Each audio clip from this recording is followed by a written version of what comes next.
நேசந்தனை நீ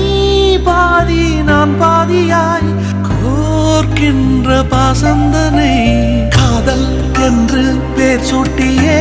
காலம் தந்த சொந்தம் இது என்னை போலே பெண் குழந்தை உன்னை போலொரு ஆண் குழந்தை நாம் வாழ்ந்த வாழ்வுக்கு சான்றாவது